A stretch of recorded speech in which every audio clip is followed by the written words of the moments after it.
Forget where the mothership, this is where it all began. Once upon a time, the characters we grew up with, Snow White. Snow White fans here?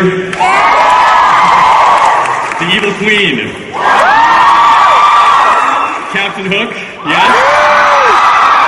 And get ready, we're going to find out about a couple other iconic characters maybe coming up this season. According to Twitter, I follow you guys on Twitter, you are very passionate about this show. You care a lot about these guys. You care about their happiness, you care about their safety, and most importantly, you care about who they're going to fall in love with. So, that being said, where are the Rumpel fans out there? The Captain Swan fans? And you got to ask about those Evil Regals. And we'll get to the rest of you, I promise. So without further ado, let's bring out the Storybrooke gang. First two gentlemen, it's been minutes since you've seen them. The incredible Eddie Kitsis and Adam Horowitz.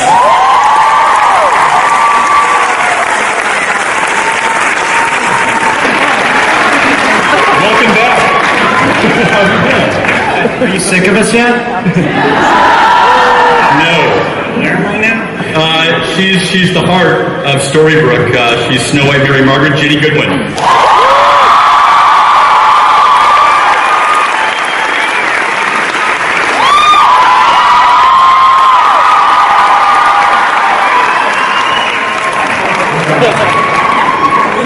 And her grown-up daughter, Emma Swan, Miss Jennifer Morrison.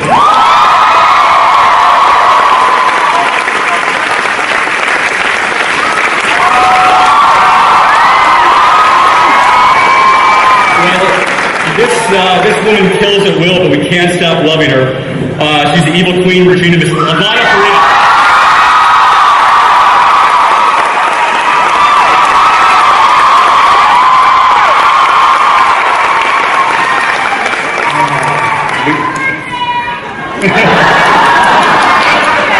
Well, we all feel safe with Prince Charming in charge, Mr. Josh Downs.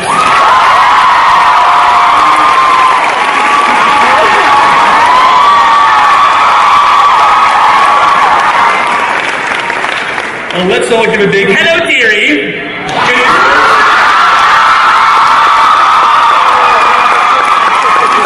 Here at the Comic-Con, Bobby Carlisle, Mr. Guller.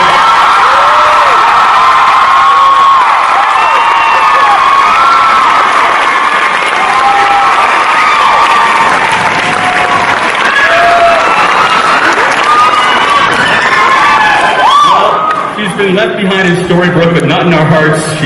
Maybe the mayor of Storybrooke, who knows? She's Belle, Miss Emily DeRavin.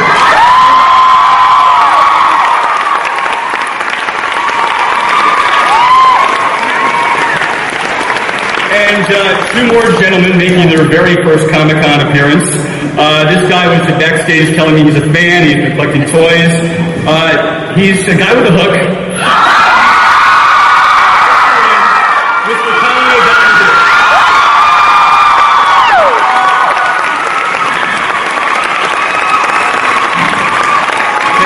Last but not least, I was so sure this guy was dead. He's escaped death time and time again. Bellfire and Mr. Michael Raymond James.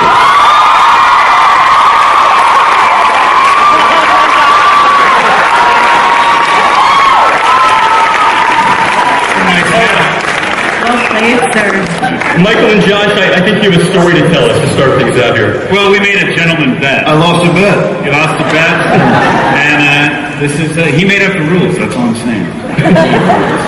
Well, I'd like to ask the cast who's been on the Jolly Roger all summer, what's it been like on that ship? What trouble have you been getting into on your way to Neverland? It's been wet. The world is still rocking. It's been bruise-inducing. I think it's been great. Is everyone getting along well on this journey? Lana? What's that? Are you getting along well on this journey to Neverland on the boats? It's been a lot of fun. It's been a bit rocky, but it's been fun. Of course, those are the actors, not the characters. Well, Eddie, Adam, there's a new format this season. 11. Tell us about what we're going to expect in the fall and the spring. Yeah, We're in the fall running basically 11 episodes in a row uninterrupted, and then the same for this spring. So we will no longer air one episode every 7 months. And then when the show is on, we're doing 11 and 11. Well, all of you guys have very complex backstories, but some of you, I would say, more than others.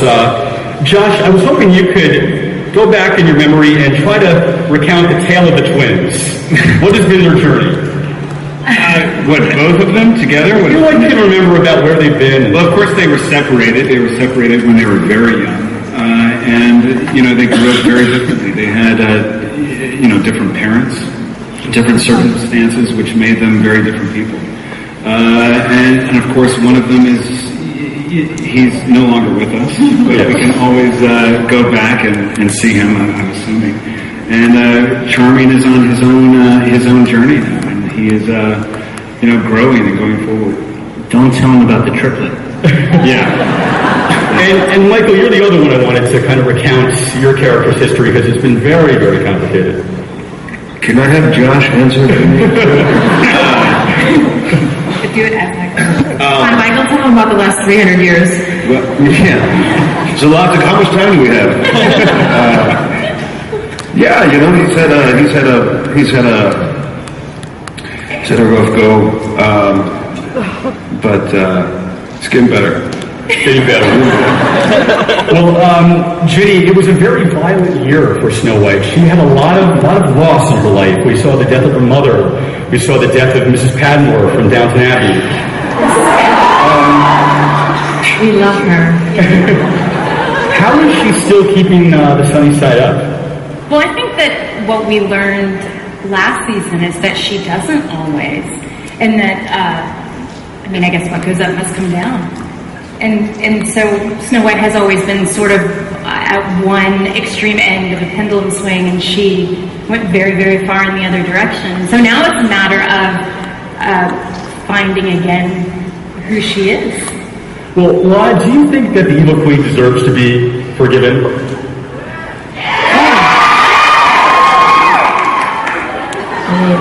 I really don't think she's that bad. Well, Bobby, We all have our faults. what's it? I said we all have our We faults. all have our faults. Bobby and Lana, could you kind of recount, could you remember all the people you've killed, as many as you can? In character. There was this whole town. How many are living there again? I remember the snail. About 3,000 snails a year. In the hundreds, 500 possible. What was Possibly that. your favorite kill? My favorite kill is coming up in season 3. Well, let's talk about season 3. It was a struggle initially for you guys to get the rights to Neverland. Eddie, I know that Peter Pan was your favorite. Tell us about the journey to bring this to the show. Well, the journey was really us waiting for lawyers to figure it out, so the tale is not as interesting. But this year, what we really are excited about is last year we saw the Shadow, we saw the Darlings, we've met Captain Hook. We have not yet met Peter Pan, and we have not yet seen Neverland, and that is where we are going. Are we to believe that Peter Pan is evil? Peter Pan is, he's got a complicated motivation that maybe, it's a little different than you've seen. He might be frightening to some people. Well, there's somebody on this panel, missing. Little Henry's been kidnapped, yes? Yeah, no, that's why he couldn't be here. Has anybody seen Jared Gilmore? Save Henry. Save Henry, people. Save him. Well, the gang, you've been filming now for 2 weeks. Can you give us a sense of the look of Neverland? The iconic, is there a Skull Rock? Is there a Mermaid Grotto? What are some of the places you're going to take us to? We don't know what we can Eddie, say. Eddie. What are you guys? Well, here's mine. They only know the first script.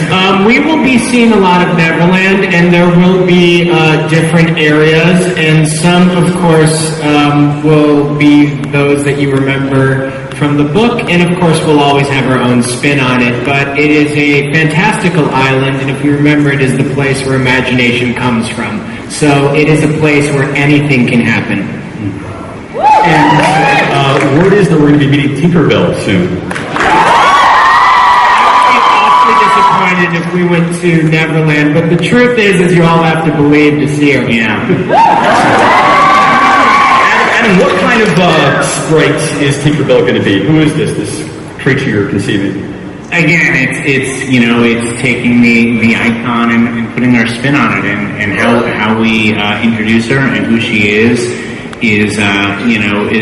hopefully going to be surprising, because we're going to find she has a surprising connection to someone at this table. Ooh. Well, the obvious choice, I guess, would probably be Colin. Surprising. Yeah, it's Colin. He spent all that time there. The question is, who else? Okay. Well, Colin, you've been kind of a huge addition to the show this past year. They instantly adore you.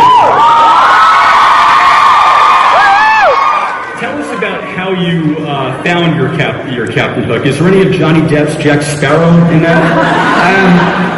Well, no, not really. Actually, when I met Eddie and Adam first, we sort of talked about a different spin that maybe I might try and put on Hook. So he's kind of he's a little bit Princess Bride sort of. He's a little bit. There's a good few of my friends from back home in there, and it's weird because we were shooting the scene the other night, and once you put the leather jacket on, I just become this sort of weird, sort of innuendo lady guy. We say that Colin is a gentleman in real life, and Colin is a spicy gentleman in his leather jacket. I better believe it. He transforms and says things that Colin would never say. One of the rivalries I loved watching most last season was between Bobby and Colin. How fun has been that crocodile Hook rivalry? And then talk about the back and forth that you guys have had all season. Well, it was interesting because I remember the first day on set was actually, we were on the Jolly Roger, the actual boat, and we were out, and it was really weird because I was standing across from Robert Carlyle, and I remember going, I better not freak out. But I think it was interesting. It was sort of a strange relationship. It's been great. It was interesting season one. Obviously, a lot of the rivalry was between myself and Lana, so it was nice to kind of introduce something else to it, and a male figure at that. So it's been fantastic, and obviously Colin from Ireland and from Scotland, so we kind of already got that kind of Celtic bond anyway. But no one will know what I'm talking about here, but there's a guy called Sid James, he used to be in the Carry On films, and that's what I call him now, so this is Carry On Captain, right? By the way, when we're at dinner with the two of them, we understand 1 out of every 5 minutes. Colin and Bobby get together, and I have no idea what they're saying. They just smile and laugh, but they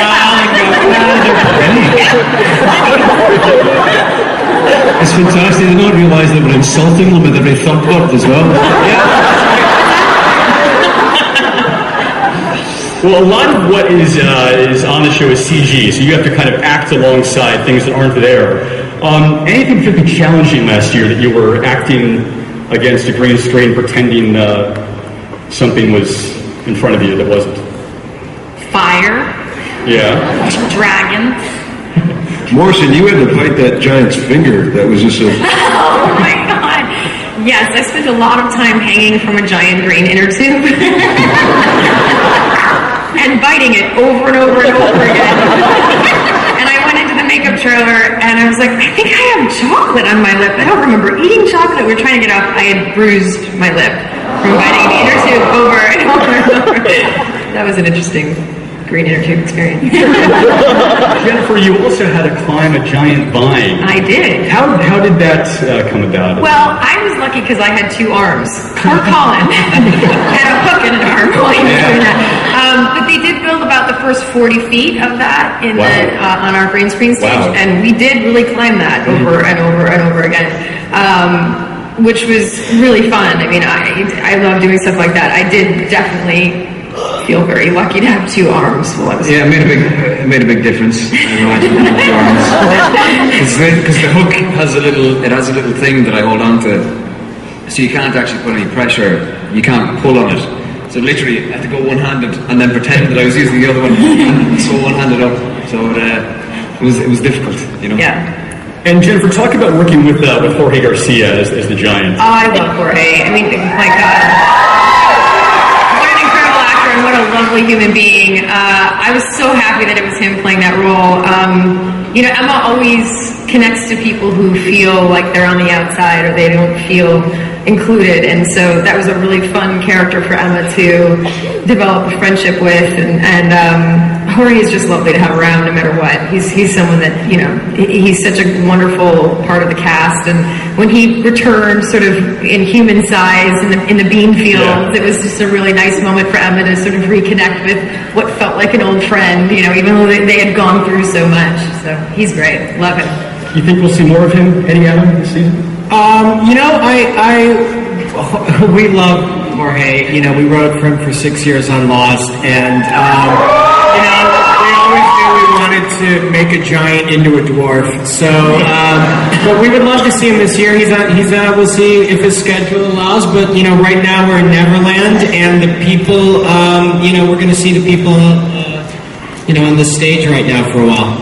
Well, the show is obviously very expensive to film, and I know you rely on sponsorship. We do. Unfortunately, as always, these bottles, these panels comes at a cost. Yeah. So if you don't mind, and you should be used to it watching the show. We need another, just a little moment for a commercial break. Pardon us. Dim the lights.